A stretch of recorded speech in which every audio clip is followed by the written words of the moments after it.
తెలంగాణ ప్రజల బ్రతుకు చిత్రం కూడా బాగుపడ్డది అధ్యక్ష. నేనేదో ఊరికే చెప్పడం లేదు సార్. 2014 నుంచి 22 వరకు కంపౌండెడ్ యాన్యువల్ గ్రోత్ రేట్ తీసుకుంటే, రాష్ట్రాల యొక్క స్వయం సమృద్ధి వాటి యొక్క ఆదాయాలు తీసుకుంటే భారతదేశం మొత్తంలోనే 17.57%తో అగ్రభాగాన నిలబడ్డ రాష్ట్రం తెలంగాణ అని చెప్పి ఇది ఆర్బీఐ లెక్క అధ్యక్ష. అది కూడా నేను తమరి ద్వారా గౌరవనీయులైన డిప్యూటీ సీఎం గారికి పంపిస్తాను అధ్యక్ష.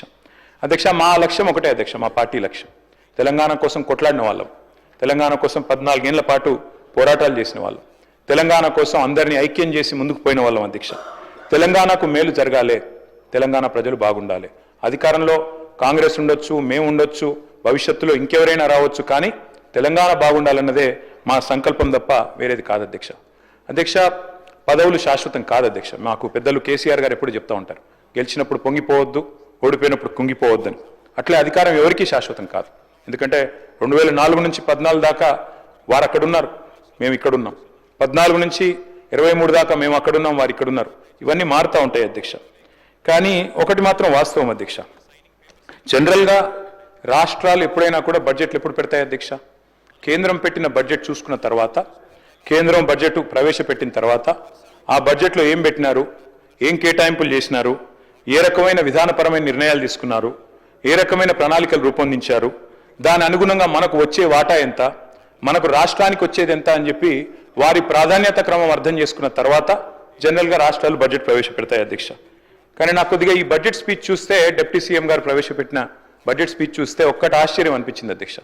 కేంద్ర బడ్జెట్లో మనకు జరిగిన అన్యాయం గురించి ఒక్క మాట కూడా మాట్లాడకపోవడం అనేది కొంత ఆశ్చర్యానికి, కొంత విస్మయానికి కూడా మాకు గురి చేసింది అధ్యక్ష. చెప్పింటే బాగుండేది. తెలంగాణకు జరిగిన అన్యాయం, కేంద్ర ప్రభుత్వం ఏ రకంగా 11 ఏళ్లుగా మనను దగా చేస్తుంది, ఈ విషయం కూడా గట్టిగా చెప్పినంటే తెలంగాణ ప్రజలకు కూడా తెలిసి వచ్చేది, బాగుండేది అనేది నా అభిప్రాయం అధ్యక్ష. అధ్యక్ష, ఒకనాడు స్వర్గీయ ఎన్టీ రామారావు గారు ముఖ్యమంత్రిగా ఉన్న సమయంలో ఆయన ఒక మాట అన్నారు, కేంద్రం మిథ్య అన్నారు అధ్యక్ష. అంటే వారి భావన ఒకటే అధ్యక్ష, డాక్టర్ బాబాసాహెబ్ అంబేద్కర్ గారు రాసిన రాజ్యాంగంలో స్పష్టంగా ఉంది, India is a union of states. Union of states అంటే అధ్యక్ష, రాష్ట్రాలు లేకపోతే, సమాఖ్య లేకపోతే కేంద్రం లేదు. ఆ ఉద్దేశంతోనే వారు చెప్పింది కూడా కేంద్రం మిథ్య. రాష్ట్రాల నుంచి వచ్చే ఆదాయాలు, రాష్ట్రాల నుంచి వచ్చే పన్నులు, ఇవన్నిటి సమాహారమే కేంద్ర బడ్జెట్ అధ్యక్ష. కానీ ఇవాళ నిజంగా కూడా ఎన్టీ రామారావు గారు చెప్పింది నిజమే అనిపిస్తుంది అధ్యక్ష. ఎందుకంటే కేంద్రం నిజంగా కూడా మనకు తెలంగాణ కాడికి వచ్చే వరకు మాత్రం మిథ్య అని అనిపిస్తూ ఉన్నది. వాళ్ళు అసలు పట్టించుకుంటలేరు అధ్యక్ష. మాట్లాడితే డబుల్ ఇంజన్ అంటారు అధ్యక్ష. డబుల్ ఇంజన్ సర్కార్ అంటే ఏంది అధ్యక్ష? అసలు డబుల్ ఇంజన్ అంటే మీ రాష్ట్రంలో కూడా పొలిటికల్గా మీరు మాతో అలైన్ అయితేనే, మీ రాష్ట్రంలో ఉండే ప్రభుత్వం కూడా మేము చెప్పినట్టు ఇంటేనే, మా పార్టీ ఉంటేనే మేము మీకు పైసలు ఇస్తాం, లేకపోతే ఇయ్యం. Is this not against the spirit of federalism? Is this not against constitution? అంటే ఇంత దుర్మార్గంగా డైరెక్ట్గా కేంద్రంలో ఉన్న పెద్దలే డబుల్ ఇంజన్ అని మాట్లాడుతుంటే, దాని గురించి మనం మాట మాత్రంగానన్నా నిరసన చెప్పకపోతే, ప్రజలకు తెలియజెప్పకపోతే ఇది సరికాదు అధ్యక్ష. ఒక రకంగా చెప్పాలంటే కేంద్రం మీరు మాకు ఓట్లు వేస్తేనే పైసలు ఇస్తాం, లేకపోతే ఇయ్యం అని చెప్పినట్టే అధ్యక్ష. ఒక రకంగా బ్లాక్మెయిల్ చేయడం ఇది. కాబట్టి this is anti federal spirit అని చెప్పక తప్పదు అధ్యక్ష. మన కేంద్ర బడ్జెట్ పెట్టారు February 1 నాడు. నిజంగా చాలామంది చూసి ఆశ్చర్యపోయినారు. అందులో తెలంగాణ అన్న పదం కూడా వినబడలేదు ఎక్కడ కూడా.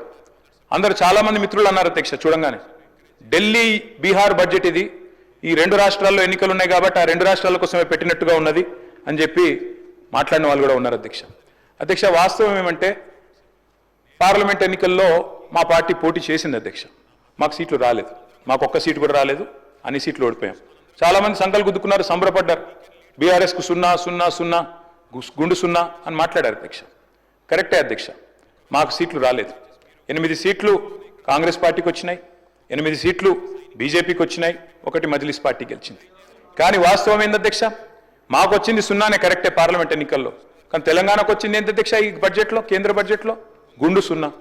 8 + 8 నార్మల్గా అయితే 16, కానీ ఇక్కడికి వచ్చే వరకు మాత్రం 8 + 8 ఖచ్చితంగా గుండు 0 అయిందని చెప్పక తప్పడం లేదు అధ్యక్ష. అధ్యక్ష, నేను పెద్దలు డిప్యూటీ సీఎం గారికి, గౌరవనీయులైన సహచర శాసనసభ్యులకు నేను విజ్ఞప్తి చేస్తా ఉన్నా అధ్యక్ష. అధ్యక్ష, పోరాడితే పోయేదేమీ లేదు, బానిస సంఖ్యలు తప్ప అని ఒక మహాకవి అన్నారు. అట్లాగే కొట్లాడకపోతే కేంద్రం కూడా మనకు వినదు అధ్యక్ష, మనతో మాట్లాడదు, మనం అడిగినవి కూడా చేయదు. అడగందే అమ్మ కూడా బోవ పెట్టదంటారు అధ్యక్ష. అట్లే మనం కూడా కొట్లాడాల్సిందే, పోరాడాల్సిందే. దానికోసం మేము కూడా కలిసి రావడానికి సిద్ధంగా ఉన్నాం. డిప్యూటీ సీఎం గారికి, ప్రభుత్వానికి కూడా నేను తెలియజేస్తా ఉన్నాను. ముఖ్యమంత్రి గారు మాట్లాడుతూ అప్పుడప్పుడు అంటారు అధ్యక్ష, సఖ్యతగా ఉండాలి, సత్సంబంధాలు మెయింటైన్ చేయాలి. మేము కూడా చేసినాం సార్.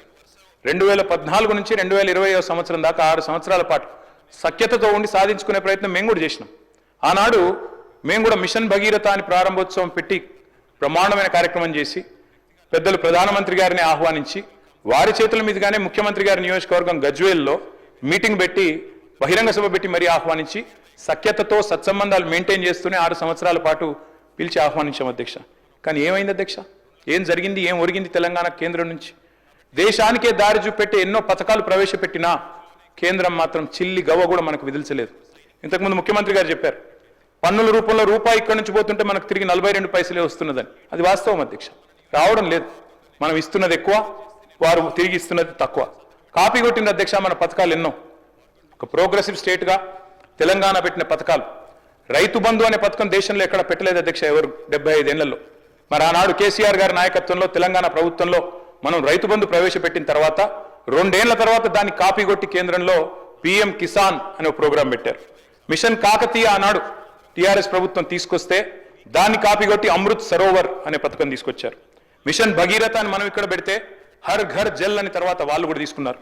ఆ తర్వాత టీఎస్ ఐపాస్ అని మనం ఇక్కడ తెస్తే సింగిల్ విండో అని దాన్ని కాపీ కొట్టి అక్కడ తెచ్చుకున్నారు. అభ్యంతరం ఏం లేదు. Imitation is the best form of flattery sir. తప్పకుండా మనం మంచి పనులు చేస్తున్నాం కాబట్టే వాళ్ళకు కూడా నచ్చి అనుకరించారు అనుకోవచ్చు అధ్యక్ష. కానీ బాధ ఎక్కడ అనిపిస్తుంది అంటే ఇవన్నీ అనుకరిస్తారు, మన బాటలో నడుస్తారు, మన డబ్బులు పన్నుల రూపంలో తీసుకుంటారు, కానీ తిరిగి మాత్రం మనకేమీ రాదు అధ్యక్ష. వస్తారు అధ్యక్ష కేంద్ర మంత్రులు దండయాత్రకు వస్తారు. వచ్చినప్పుడు మాత్రం నిజంగా అధ్యక్ష వాళ్ళ పర్యటనలకైనా ఖర్చులు ఇచ్చినా ఇక్కడ 2-3 ప్రాజెక్టులు పూర్తవుతున్నాయి అధ్యక్ష. గంతమంది వస్తారు వచ్చినప్పుడు మాత్రం. వాస్తవం అధ్యక్ష ఇది. నిజంగా చెప్పాలి అంటే అధ్యక్ష, we are one of the largest contributors to India's economy.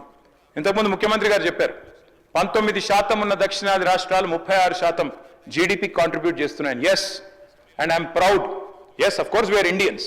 ముందుగా భారతీయులం, భారత జాతి నిర్మాణంలో పాలు పంచుకుంటున్న వాళ్ళు, భారతదేశాన్ని సాదుతున్న రాష్ట్రాల్లో ఇవాళ టాప్ 5లో తెలంగాణ ఉండడం మనందరికీ గర్వకారణం అనే మాట నేను విజ్ఞప్తి చేస్తా ఉన్నా అధ్యక్ష. మన జనాభా ఎంత అధ్యక్ష భారతదేశంలో? హార్డ్లీ 2.8%. కానీ మన కాంట్రిబ్యూషన్ ఏంది అధ్యక్ష? 5.1% టు జీడిపి ఆఫ్ ఇండియా. మనందరికీ గర్వకారణం అధ్యక్ష. వీఆర్ ఎ బాక్సర్. 50 కిలోల బాక్సర్ 100 కిలోల కాంట్రిబ్యూషన్ ఇచ్చినట్టు అధ్యక్ష. We are punching double our weight. That is Telangana today. That is how I'm a proud Indian, I'm a proud Telanganite అధ్యక్ష. అధ్యక్ష, నేను మిత్రుల ప్రసంగాలు నేను ఈ సమావేశంలో ఈ సెషన్స్లో నేను మాట్లాడలేదు అధ్యక్ష, మొదటిసారి మాట్లాడుతున్నాను. వింటా ఉన్నా అధ్యక్ష మన వాళ్ళందరూ ప్రసంగాలు. మన వాళ్ళందరూ ట్రైనింగ్ ఇచ్చినట్టున్నారు అధ్యక్ష. గత ప్రభుత్వం సార్ నేనేమంటా సార్, పురావస్తు పరిశోధక శాఖ అని ఒకటి ఉంటుంది సార్, ఆర్కియలాజికల్ సర్వే అని. అట్లాగే మన వాళ్ళు కూడా ఏదైనా స్టేట్ ఆర్కియలాజికల్ సొసైటీ ఏమైనా పెట్టినప్పుడు తవ్వుతూనే ఉన్నారు గత ప్రభుత్వం.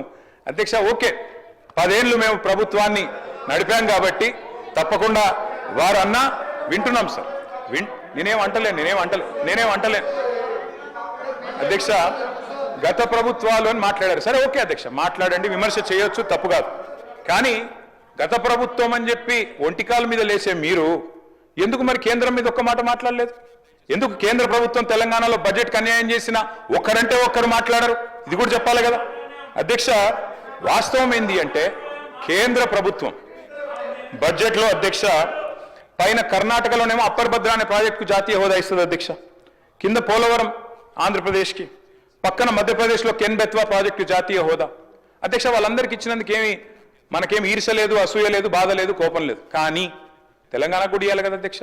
జాతి నిర్మాణానికి బ్రహ్మాండంగా సహకరిస్తున్నప్పుడు, జాతి నిర్మాణంలో పాలు పంచుకుంటున్నప్పుడు మన కాళేశ్వరానికో పాలమూరు రంగారెడ్డి ఎత్తిపోతల పథకానికో ఒక్క ప్రాజెక్టుకు జాతీయ హోదా ఇవ్వకపోతే నిరసన చెప్పాల్సిన బాధ్యత మన మీద లేదా అధ్యక్ష? హైదరాబాద్కు మనం ఒక ఆర్బిట్రేషన్ సెంటర్ పెట్టుకున్నాం అధ్యక్ష, హైదరాబాద్ ఇంటర్నేషనల్ ఆర్బిట్రేషన్ సెంటర్ అని. అది కూడా చూసి ఓర్వలేదు అధ్యక్ష.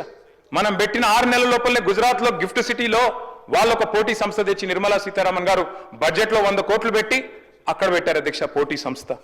తెలంగాణ పుట్టుకనే ప్రశ్నించారు అధ్యక్ష.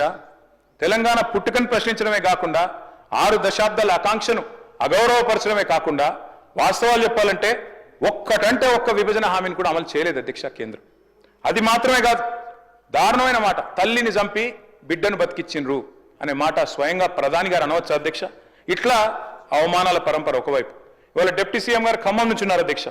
వారి జిల్లా 7 మండలాలు ఒక్క పెన్నుపోటుతో ఆర్డినెన్స్తో లోవర్ సీలేరు విద్యుత్ కేంద్రం, మా వ్యవసాయ మంత్రి గారు కూడా అదే జిల్లా అధ్యక్ష, ఒక్క పెన్నుపోటుతో అప్రజాస్వామికంగా 7 మండలాలు లోవర్ సీలేరు విద్యుత్ ప్రాజెక్టును లాక్కొని పోయింది కేంద్రం కాదా అధ్యక్ష? అది మాత్రమే కాదు, మరి నిజామాబాద్ జిల్లాకు ఊరించి పసుపు బోర్డుని ఇచ్చారు అధ్యక్ష మొన్న.